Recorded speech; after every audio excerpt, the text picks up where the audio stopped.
Hey, how you doing guys? My name is David and I'm a biology teacher here at the Academy, and today's topic for Whiteboard Wednesday is going to be respiration.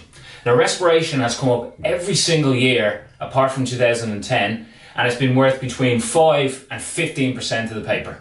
So we're going to break respiration down into 3 separate parts. A lot of students find in the wording of the questions that they think it's actually a little bit difficult, but we're going to really simplify it here. Part A is going to be our introduction. So what is respiration? It's the release of energy from food. That's it. The release of energy from food. We have here that the food that is used is glucose and it turns into ATP, which actually traps and holds the energy. And then we also have waste products made after ATP of CO2 and H2O, which is just water vapor, and those 2 things we breathe out. Underneath here, we have the equation for respiration, and you probably noticed it's actually pretty much the exact backwards formula of photosynthesis. Fine, so we've got glucose plus oxygen is giving us carbon dioxide plus water plus energy, and again we breathe these 2 out here.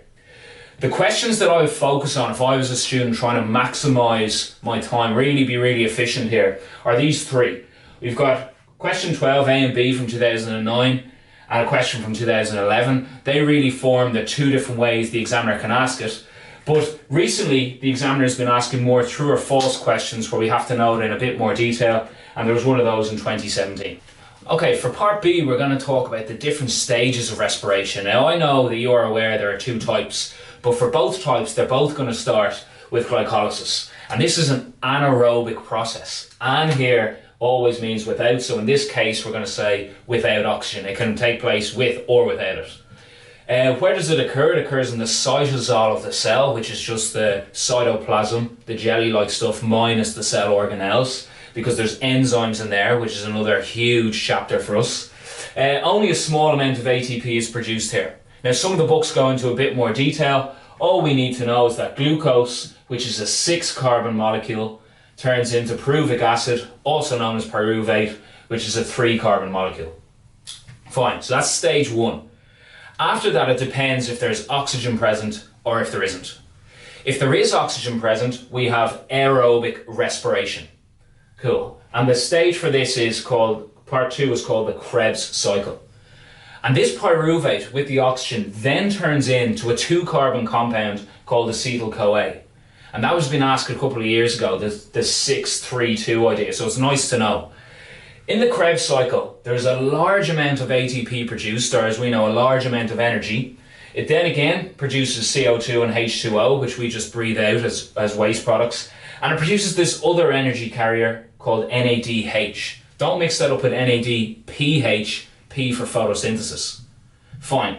Okay, so we have a small amount of energy, then we have a larger amount, and this NADH goes to a 3rd part in the aerobic respiration called the electron transport system. We don't have to know too much about it, other than electrons form more ATP, excess electrons form water, and then the rest of the energy is actually lost through heat. Perfect. Now if we go back here, we had glycolysis as stage 1 for both types of respiration. If there was no oxygen, none, all we need to know is that this is anaerobic respiration. And the 0 amount of oxygen then actually forms in an animal lactic acid, and in a yeast cell forms ethanol. Another name for it is fermentation, and this releases a small amount of energy. Okay, so, and then part 3, what actually happens is the NADH, which actually carries electrons, goes into the electron transport system. This is again inside the mitochondria. So we had cytosol, mitochondria, and then again in the mitochondria. These electrons are released, they produce more ATP, they produce more excess water, and the remaining energy is actually lost as heat. Perfect. If we did not have any oxygen, if there was none present, it would go to anaerobic respiration. And all we need to know is this is another type of respiration, also known as fermentation, which produces a small amount of energy. In a mammal or in a human, it produces lactic acid, which I'm sure you've heard of before. And in a yeast cell, which we know yeast from other parts of our course, it produces ethanol and carbon dioxide. So our experiment in this part of the course in respiration is one of our 23 experiments, is where we use yeast to actually produce some alcohol. Okay, and we set up the experiment like as shown inside a water bath here, keeping the temperature constant for the enzymes. And we boil some glucose, removing oxygen, because remember again, this is anaerobic respiration or fermentation producing this alcohol. And we add some yeast. We know a little bit about yeast from other parts of the course. Cool. What actually happens is the yeast begins to eat the glucose and it produces alcohol and CO2. The alcohol stays down here. And at the end of the test, at the end of the experiment, we can actually test for that.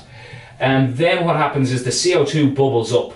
It goes through this tube and turns this lime water, which you might remember from junior cert, it turns the lime water milky. That's what CO2 does to that.